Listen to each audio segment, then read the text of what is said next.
Bienvenido al Ministerio de Rey de Reyes. Y el título de hoy se llama La ruina de Israel.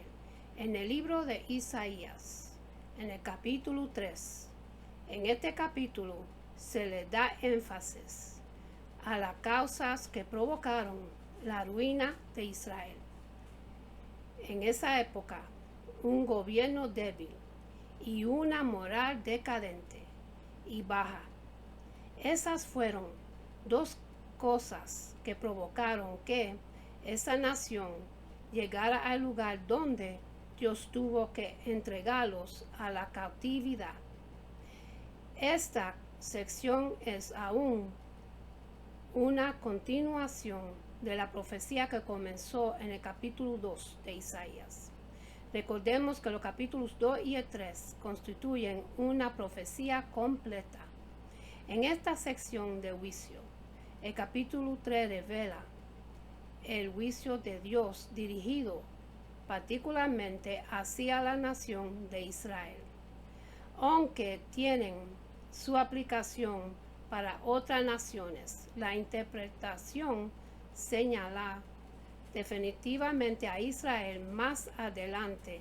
En esta sección del juicio veremos el juicio de Dios sobre las naciones que rodeaban a Israel, sección que se encuentra entre las profecías más notables de la palabra de Dios, y muchas de ellas se han cumplido literalmente.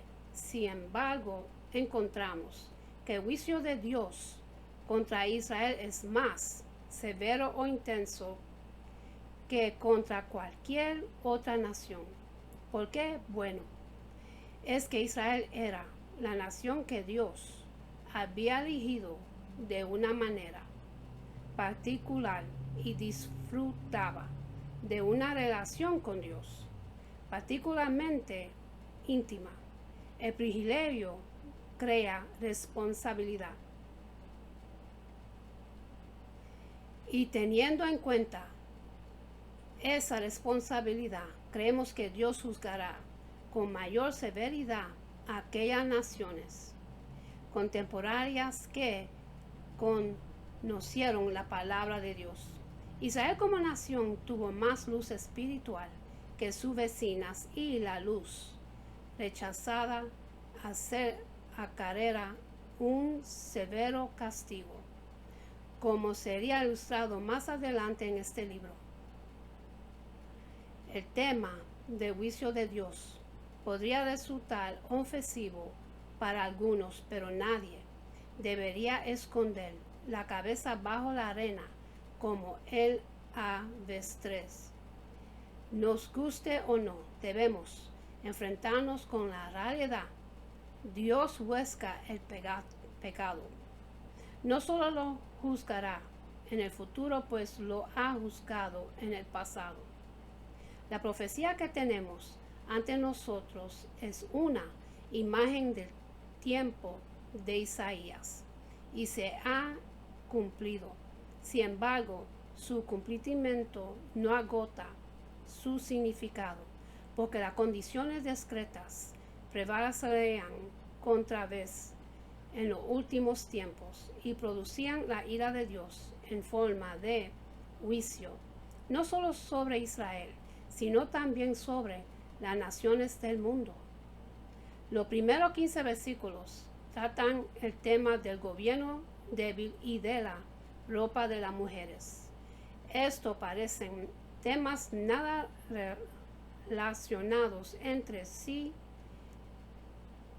pero veremos que no están tan lejos como parecen.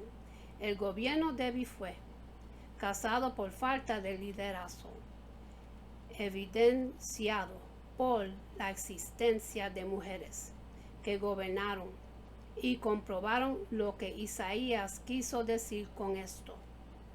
Leemos entonces el versículo 1 de este tercer capítulo, que comienza el párrafo que trata sobre el gobierno débil.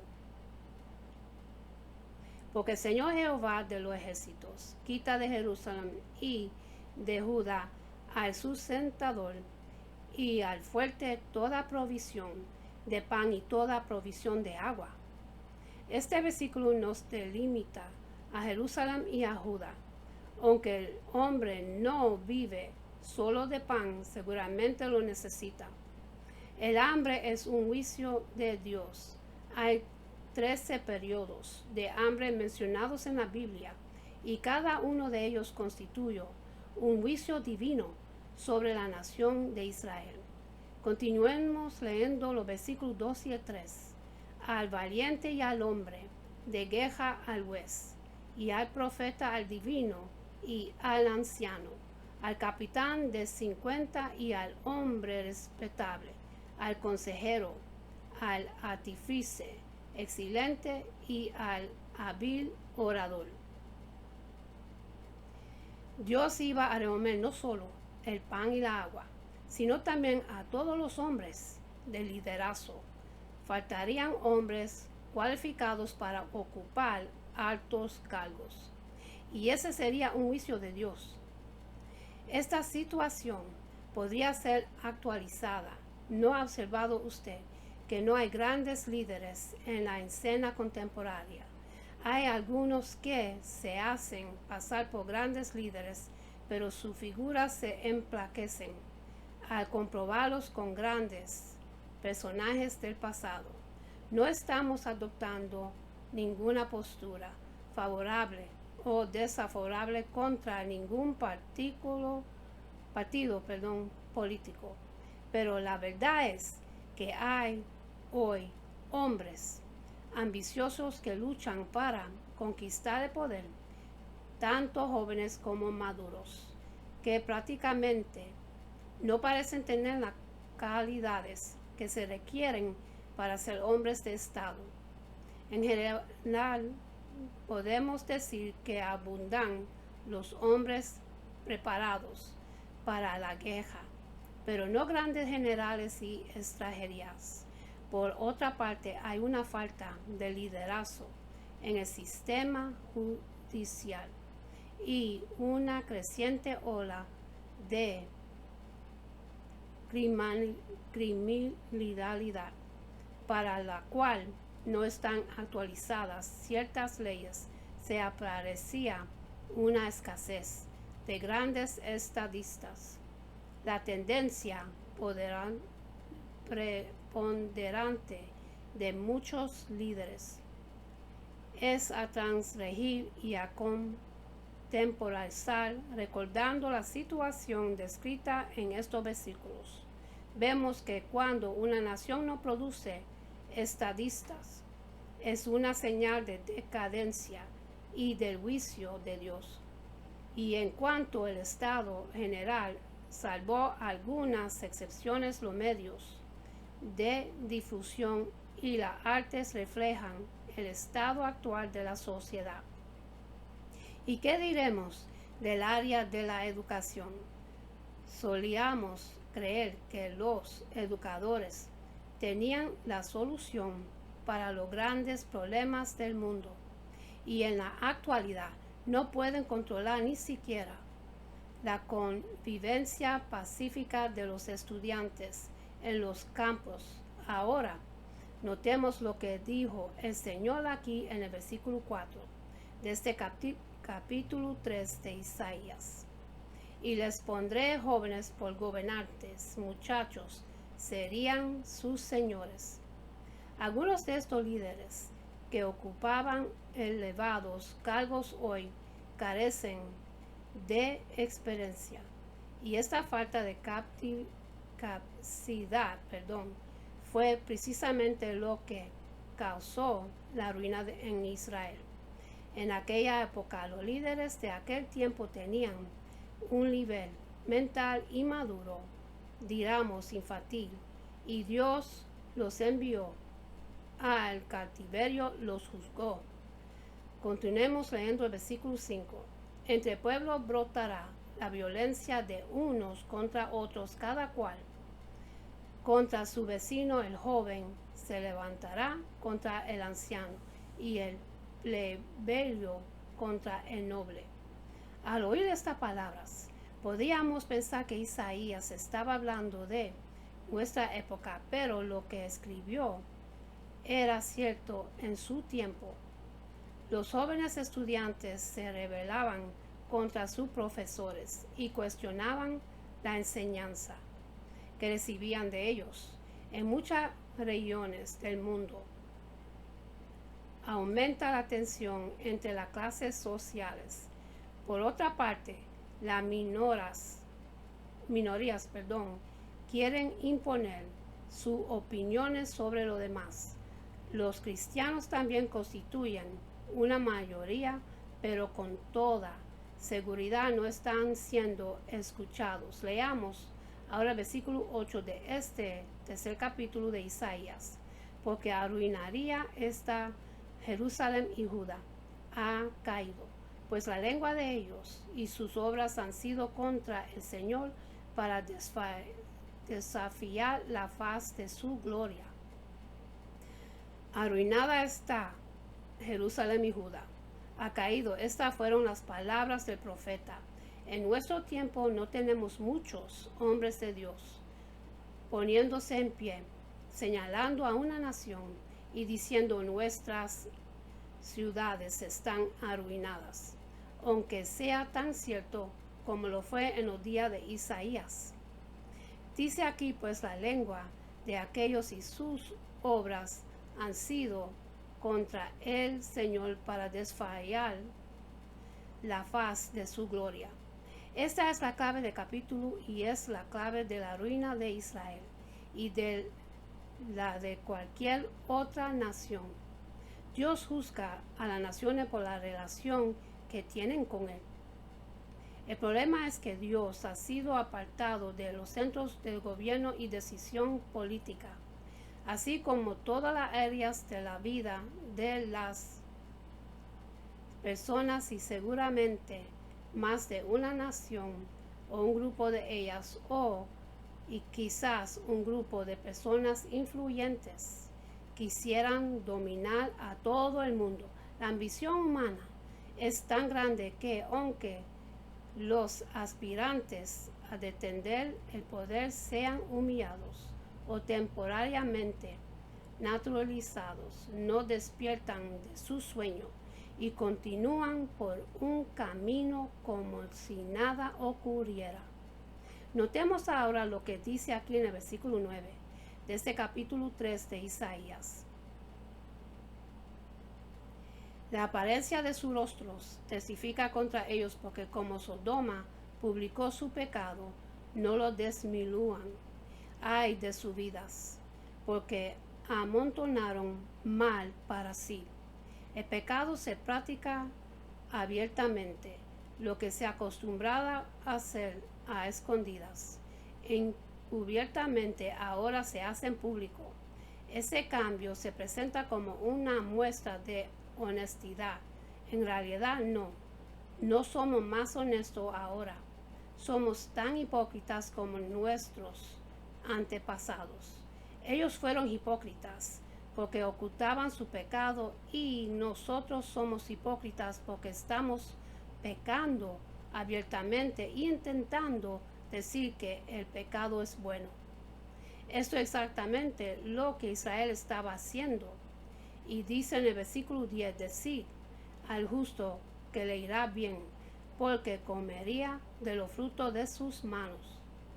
Aquí vemos que Dios prometió liberar a su propio pueblo, pero el versículo 11 añade, ay del malvado, mal le irá, porque según las obras de sus manos le serían pagado.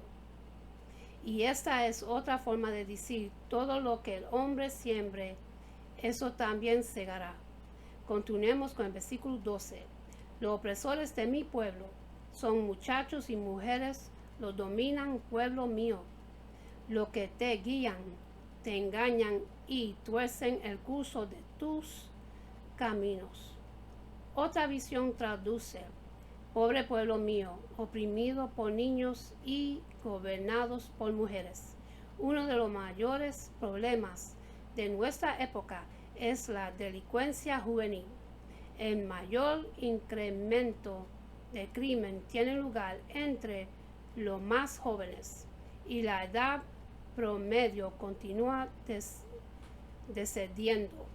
Otros opinan que la referencia a los jóvenes puede indicar menores de edad o adultos que fueran ingenuos como los jóvenes. El versículo continúa diciendo, y mujeres lo dominan. Aquí la frase parece referirse a mujeres que dominaban a sus maridos, que estaban a cargo del gobierno. Esta falta de autoridad de los líderes era una de las causas de la caída de la nación. A visitar las ruinas de Pompeya en Italia, uno no puede menos que recordar que un imperio que dominó al mundo cayó no por ataques recibidos desde el exterior, sino por los males que le cogieron desde dentro. Escuchamos la palabra del Señor a su pueblo. En los versículos 13 y 14, el Señor está en pie para litigar y para juzgar a su pueblo. El Señor vendrá a juicio contra los ancianos de su pueblo y contra sus gobernantes, porque vosotros habéis devorado la vina y el despojo del pobre está en vuestras casas. Los ancianos y los gobernantes eran los líderes de la nación.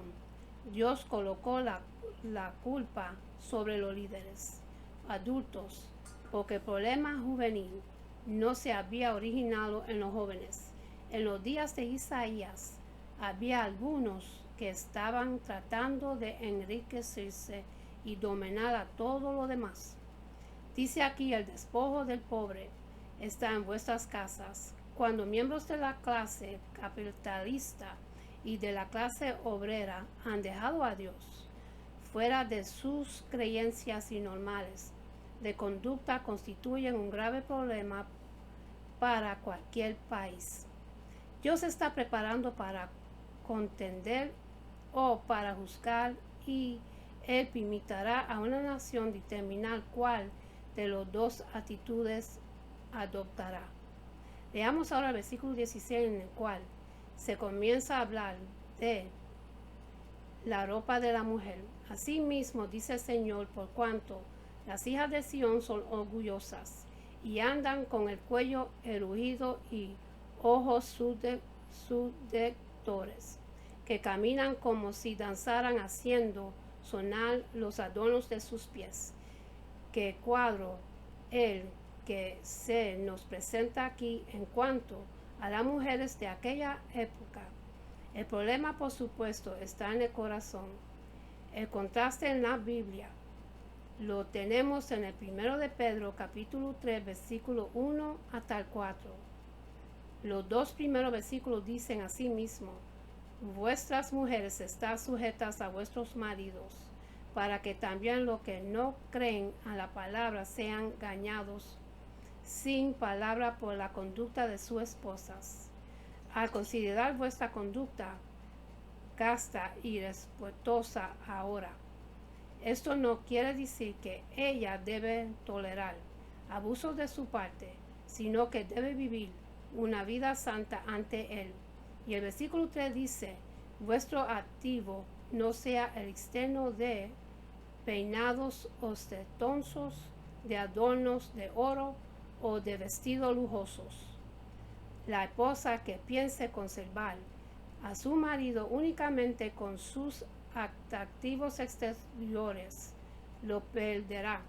Y el versículo 3 destacó que otro adorno mucho más importante, el eterno, el del corazón, en el incorruptible adorno de un espíritu fatable y aplicable, que es de grande estima delante de Dios. Ahora hay tres cuerdas que mantienen vivo a un matrimonio, como bien dijo en el libro de Eclesiastés, en capítulo 4, versículo 12. Un cordón de 3 hilos no se rompe fácilmente. Está el hilo físico, y este es importante también. Está el hilo psicológico, es decir, los mismos intereses. Y en tercer lugar, tenemos el hilo espiritual, es decir, el amor de Dios y su obra Si una esposa intenta mantener a su lado a su marido solo con su atracción física, llegaría el momento en el que él ya no estaría más interesado en ella. Esto es lo que el apóstol Pedro estaba diciendo. La atracción de una esposa debería consistir en más que su forma de vestir o el peinado que use.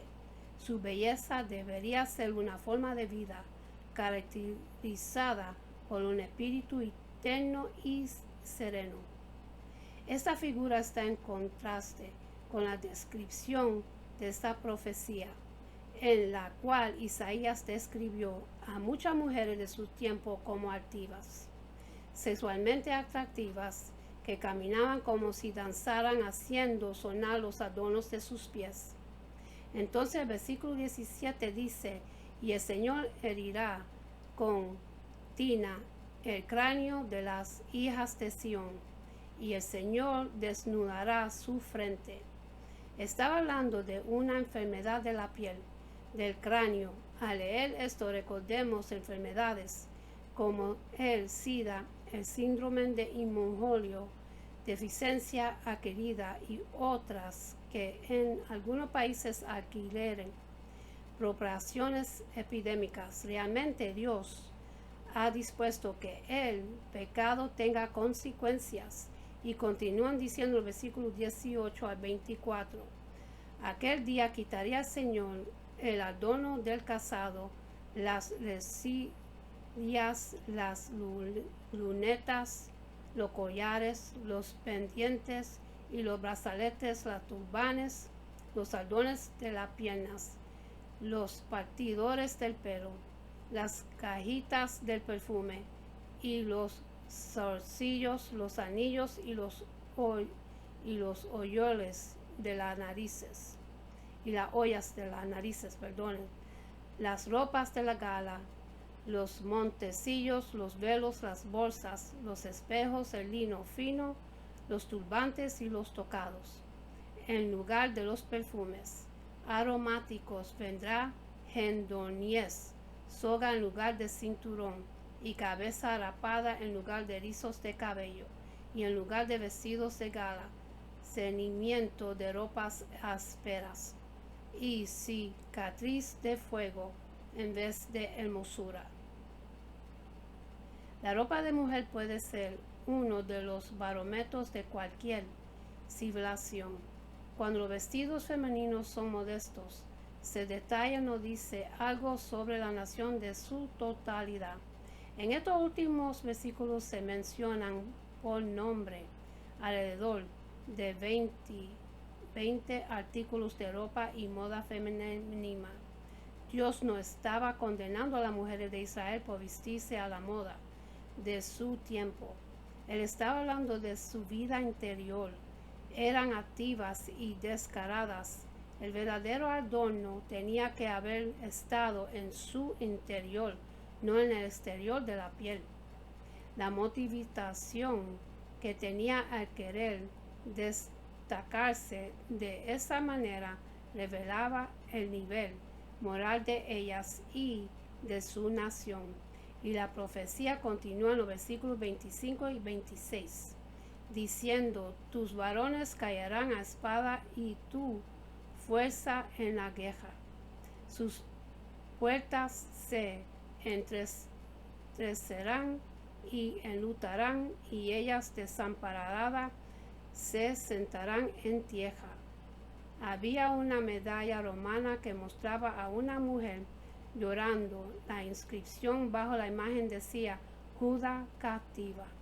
Representaba a las cautivas de Israel. Como esa nación no hizo caso a la advertencia de Dios, los israelitas fueron conducidos al cautiverio.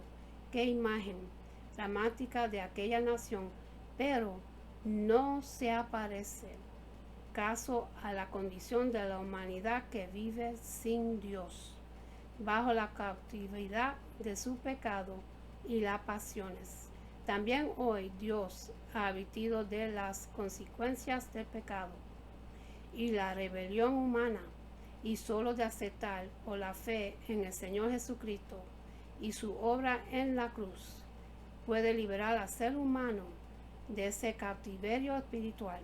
Solo Jesucristo pudo decir: si el Hijo os liberta, seréis verdaderamente libres. Y con esto termino, mis hermanos, y para los que quieren recibir a Jesucristo en su corazón, para que su nombre esté escrito en el libro de la vida, repiten conmigo la oración de salvación. Padre Celestial, en el nombre de Jesús, yo me arrepiento de todos mis pecados y abro mi corazón para que Jesús venga dentro de mí. Jesús, tú eres mi Señor y Salvador. Creo que moriste por mis pecados y se levantó de los muertos. Lléname con tu Espíritu Santo. Gracias, Padre, por salvarme. En el nombre de Jesús. Amén.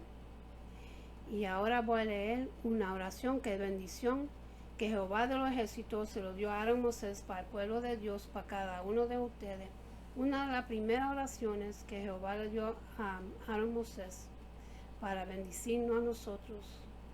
Y se consigue en el libro de Números, capítulo 6, los versículos 24 hasta 26, y dice así: Jehová te bendiga y te guarde. Jehová haga resplandecer su rostro sobre ti y tenga de ti misericordia. Jehová hace sobre ti su rostro y ponga en ti paz. Con esto lo dejo, mis hermanos. Que Dios me los bendiga, me los guarde, que tengan una buena noche, buen amanecer. Y acuérdense a darle gracias a Dios por otro día más de vida. Y hasta la próxima. Amén.